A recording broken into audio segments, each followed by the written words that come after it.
my mother's funeral, I spent several days clearing out her old room in the house I grew up in, going through years of things she had left behind.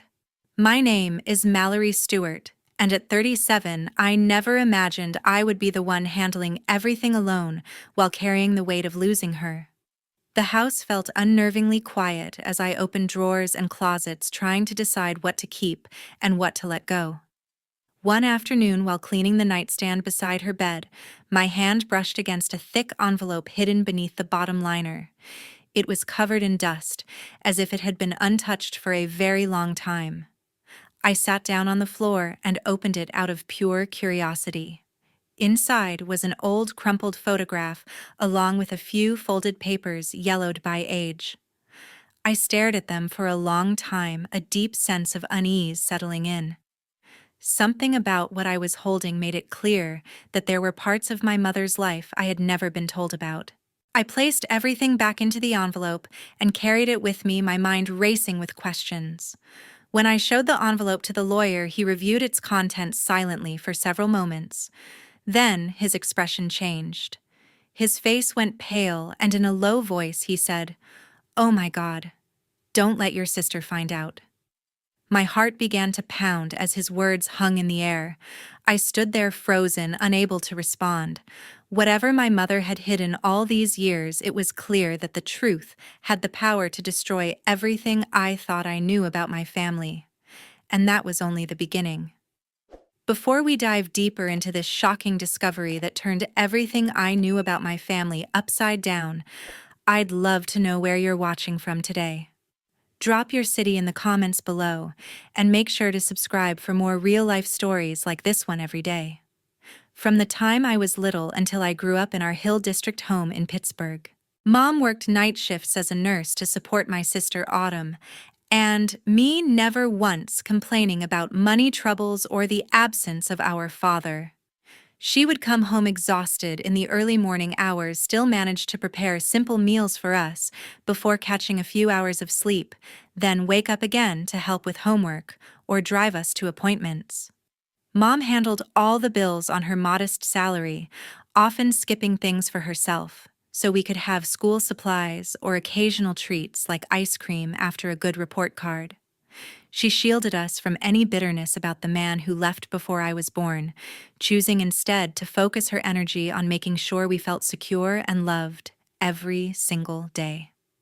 Her strength became the foundation of our lives, showing us through quiet actions how to persevere, no matter what challenges came our way. Mom always tried hard to divide her time and affection equally between me and my sister Autumn, so neither of us ever felt left out or less important. She made a point of alternating special outings, taking one of us to the library one weekend and the other to the park the next, ensuring both got individual attention. Mom paid close attention to our different interests, remembering Autumn's love for drawing and my passion for reading, buying supplies, or books that matched what each of us enjoyed most. She sat with us separately to hear about our days at school, offering advice tailored to our personalities without showing favoritism in front of the other. Mom frequently reminded us that her love for both daughters was exactly the same, expressed in ways that fit who we were as individuals. Still, I often noticed Mom lingering longer in conversations with Autumn after coming home from late shifts, sharing stories from her own younger days that seemed reserved just for her. Those quiet moments in the kitchen or living room would stretch on while I stayed in my room, hearing muffled voices, but not the full details of what they discussed. Mom would recount experiences from her nursing training or family tales from before we were born, opening up in a way that felt more intimate during those times with Autumn alone. It happened regularly enough that I began to recognize the pattern, though Mom never made it obvious or intentional in any hurtful way. Those extended talks became something I observed from a distance, wondering what made Autumn the one Mom chose for those deeper shares. On many weekend evenings, Mom would gently pull Autumn aside to the kitchen corner for private chats, while I remained nearby but not fully included in the discussion.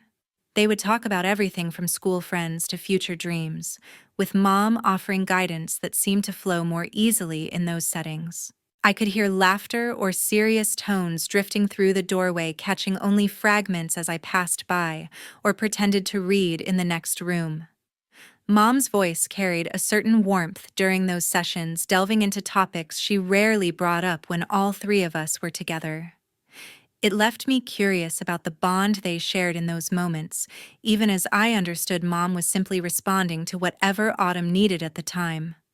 I never held it against Mom, instead, quietly assuming Autumn might require that extra closeness for reasons I did not fully understand, even if it sometimes left me feeling a bit on the outside in my own home. Those thoughts stayed private as I watched their interactions, convincing myself it balanced out in other ways. Mom showed care for me. The difference never turned into resentment because Mom's overall effort to be fair remained clear in daily life. Still, the subtle gap lingered in my mind over the years, shaping how I viewed my place in our small family unit. It taught me early on that relationships could have layers not always visible to everyone involved. Our Hill District house held all the childhood memories for Autumn, and me filled with everyday moments like shared meals at the small table, or summer days spent playing in the limited space we had available. We celebrated birthdays with homemade cakes Mom baked, despite her fatigue marking another year with simple gifts wrapped carefully. Holidays brought decorations we put up together, creating traditions that tied us to the place no matter how modest it was. School projects scattered across the floor turned the living room into a workspace where Mom helped both of us late into the evening. Those ordinary experiences built the backdrop of our upbringing, making the house more than just walls, but a container for everything we went through as sisters growing up under Mom's care.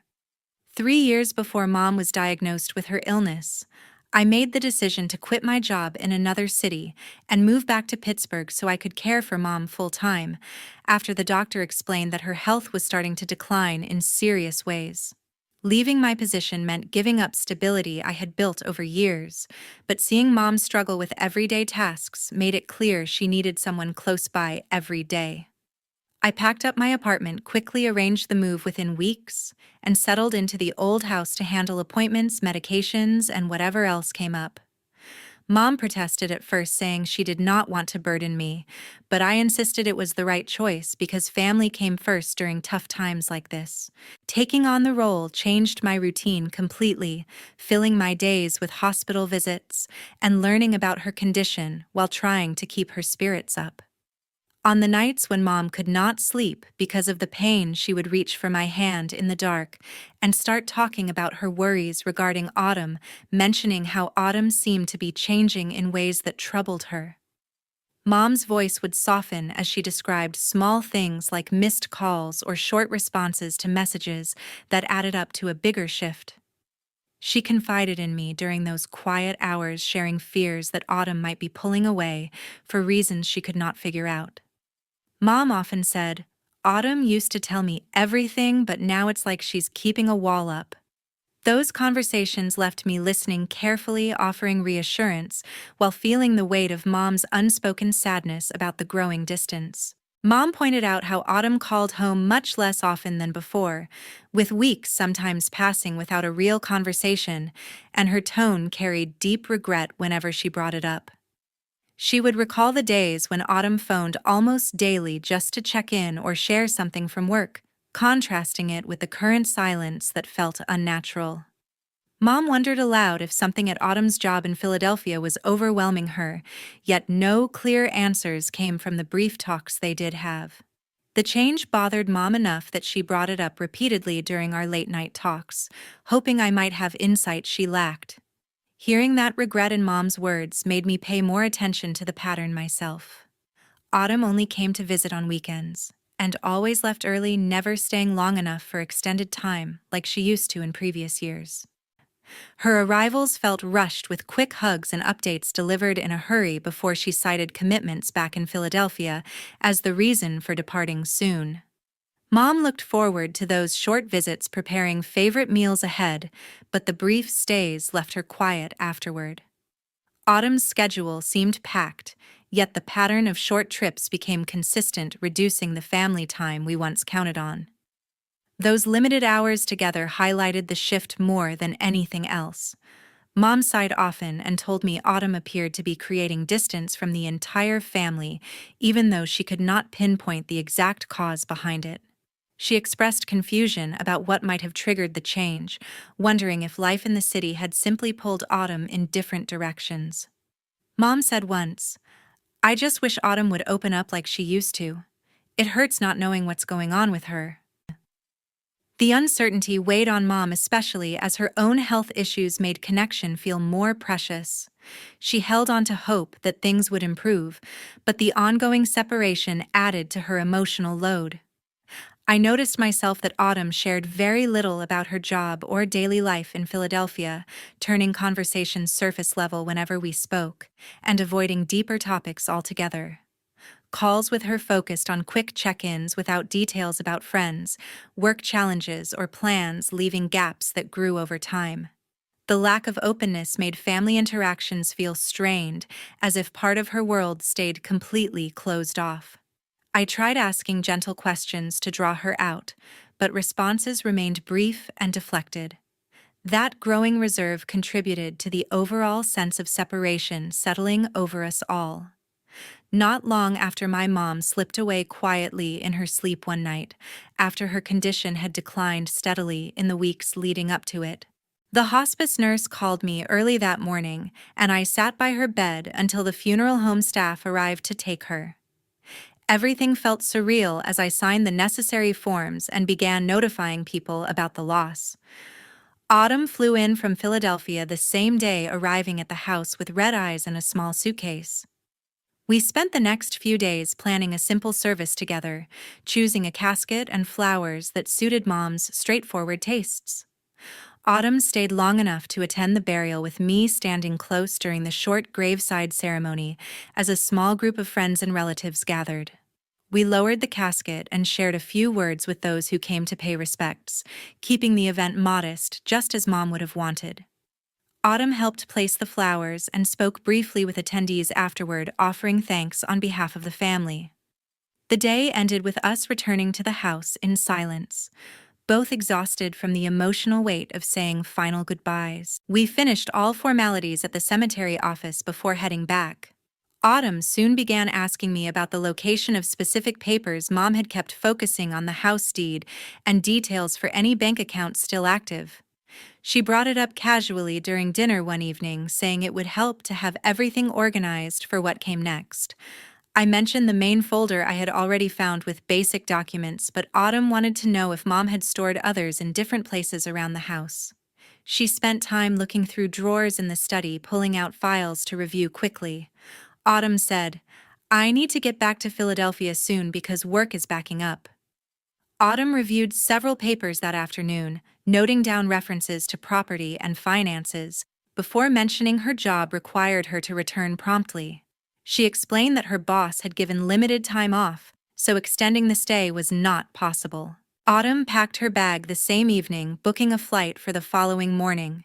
She gave me a quick hug before bed, promising to stay in touch about any decisions. The departure came just one day after the burial wrapped up, completely shifting all remaining tasks to me alone. Autumn left Pittsburgh early the next morning for her flight back to Philadelphia, leaving me to handle the house on my own. Her exit felt abrupt, but she insisted professional obligations left no flexibility. I drove her to the airport in quiet, watching her check in and disappear through security without much conversation.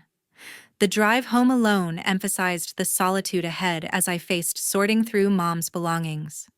The house seemed larger in her absence, with every room reminding me of recent events. I remained in the house to manage everything Mom had left behind, starting with clothes neatly folded in closets and moving to personal items on dressers and shelves.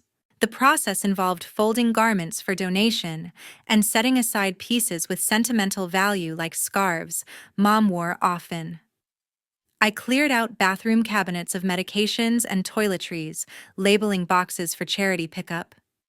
Days blurred as I worked room by room, pausing over letters or small keepsakes that brought back memories. Handling those details became my way of processing the loss gradually. While flipping the worn liner from the bottom of Mom's old nightstand drawer during cleaning, I discovered a thick envelope covered in dust concealed carefully underneath. The placement suggested deliberate hiding as nothing else occupied that space. I pulled it out slowly, brushing off layers of dust that revealed how long it had stayed untouched. The envelope felt heavy with contents sealed inside, drawing my full attention away from the routine task.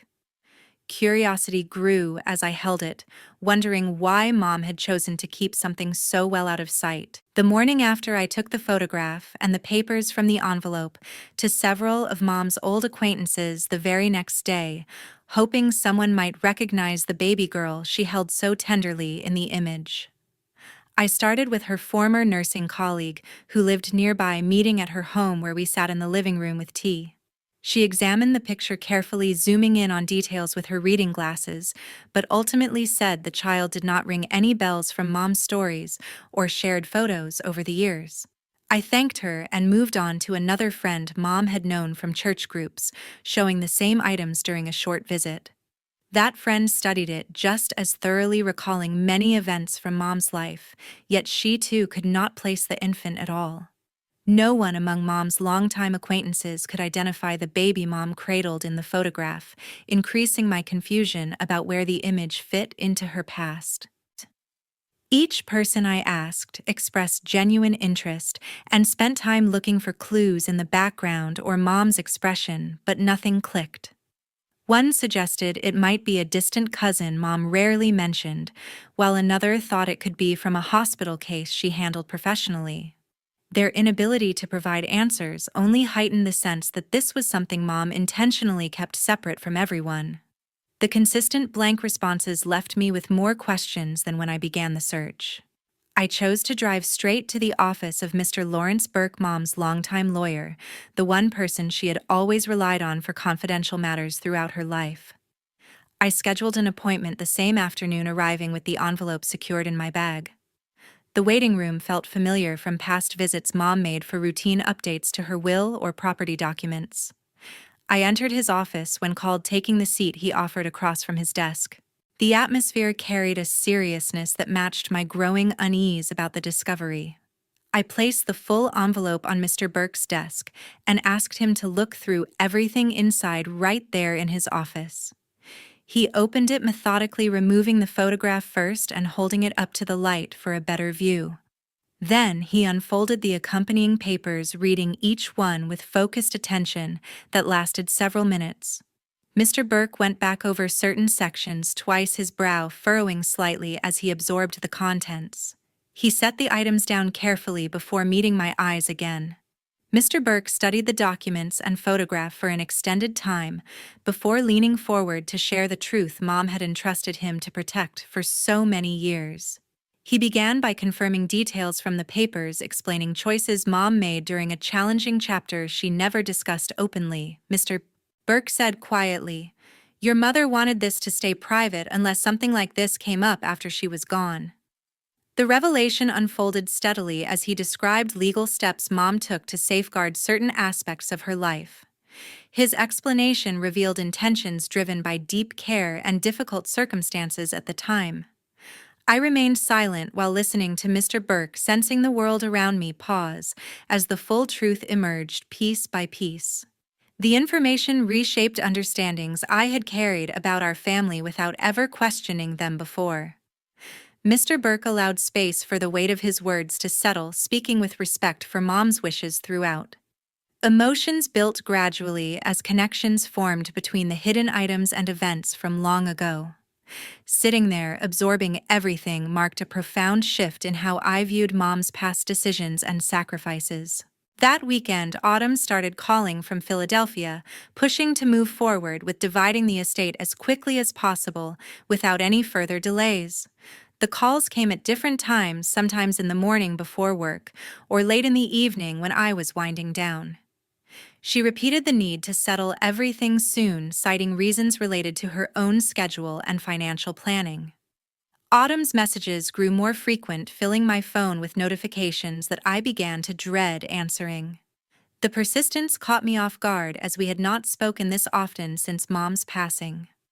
Autumn proposed selling the house in Pittsburgh to convert it into cash, arguing that a larger share should go to her, for personal reasons she did not fully explain at first.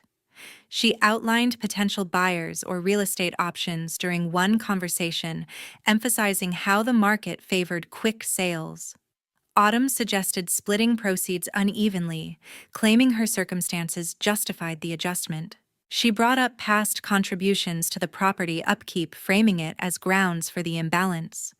The idea of letting go of the home so soon felt wrong to me on every level. I stood firm in refusing to sell the house, explaining that keeping it preserved family memories and served as a connection to Mom we both needed. I countered with an offer to divide the savings accounts equally while leaving the property untouched for now. Autumn listened briefly before dismissing the suggestion, insisting the house represented unnecessary holding costs. I repeated my position calmly, focusing on emotional value over immediate financial gain. The refusal marked the first real disagreement we had faced over Mom's estate matters. My old friend Sarah sent me a message one afternoon, sharing that Autumn faced serious financial difficulties with mounting credit card debt back in Philadelphia. Sarah mentioned hearing about it through mutual contacts who worked in the same industry. The information explained some of the urgency behind Autumn's calls, though it did not change my stance on the house. Sarah advised caution, noting patterns of spending that had escalated recently. Receiving that update shifted my perspective slightly on Autumn's motivations without softening my resolve. The calls from Autumn became increasingly sharp, filled with accusations and pressure designed to force me into agreement. She raised her voice during several conversations, questioning my priorities and loyalty to family. Autumn accused me of dragging things out unnecessarily, claiming delays hurt everyone involved. The tone shifted from requests to demands, leaving me drained after hanging up. The escalation built tension that affected my daily routine more than I expected. Autumn kept emphasizing that I acted selfishly by holding on to the house without considering her situation at all. She repeated phrases about fairness and shared responsibility, twisting them to highlight what she saw as my unwillingness to compromise. Autumn brought up childhood promises or implied obligations, using emotional appeals to push her point.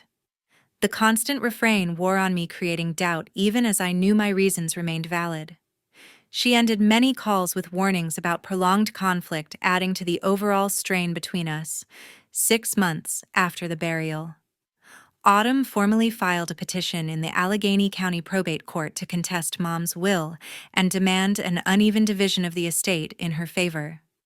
The paperwork arrived by certified mail one afternoon, outlining claims that caught me completely off guard. She argued for a larger share based on contributions she alleged over the years, requesting the judge override the original terms. The filing forced a hearing date within weeks, turning what had been private tension into an official legal battle. Receiving the notice made the conflict feel irreversible, pulling everything into the open. At the hearing in the courthouse downtown, Autumn took the stand first and delivered a long argument about how she deserved the majority because she had been the one truly building the family with Mom from the very beginning. She spoke confidently to the judge, describing childhood responsibilities she took on and financial help she provided during Mom's illness. Autumn claimed emotional investment that outweighed any equal split, saying, "I was the one who stayed involved when things got hard, and that should count for something." Her testimony painted a picture of dedication, emphasizing moments she positioned as sacrifices. The delivery carried conviction, making her case sound reasonable on the surface. I sat listening from my side of the room, feeling drained and unable to mount a strong counter during my turn to speak when called. The accusations stung, bringing up old dynamics in ways that left me searching for words. I managed basic responses about wanting fairness and honoring Mom's intentions, but nothing forceful came out. Autumn's prepared statements overshadowed my quieter explanations, creating imbalance in the presentation. The judge noted points from both sides without immediate reaction, leaving me worried about the outcome. Mr. Burke arrived unexpectedly in the courtroom that morning, taking a seat quietly until called as a witness approved by the court after my brief mention of his role. He walked to the stand with documents in hand, ready to provide testimony Mom had discussed with him previously.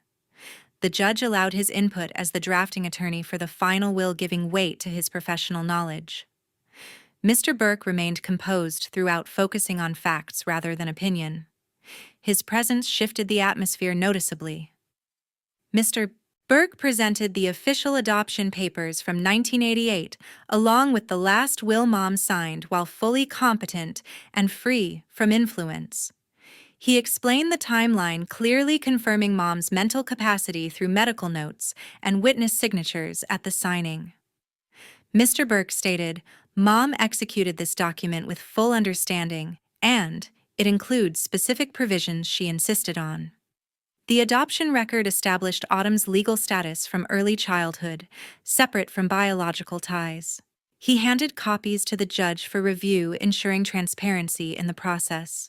The will laid out explicit terms that the house must convert to a charitable trust for patient support and could not be sold, while excluding Autumn from inheritance due to evidence of undue influence during Mom's vulnerable period.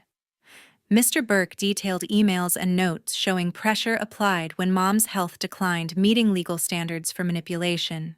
He quoted the clause directly, "Any beneficiary attempting to exert undue influence shall forfeit their share." The provisions reflected Mom's final clear wishes, protected against challenges. The revelation landed heavily in the room, changing everything presented earlier. 1 year later, the court completely dismissed Autumn's petition and ordered her to pay all attorney fees, along with an additional surcharge for bringing a frivolous challenge without basis. The judge cited clear evidence of Mom's capacity and the no contest clause that triggered forfeiture upon contest. Autumn received the ruling in writing shortly after, outlining costs that ran into tens of thousands due to prolonged proceedings. She appealed briefly but dropped it when advisors explained the low chances and rising expenses.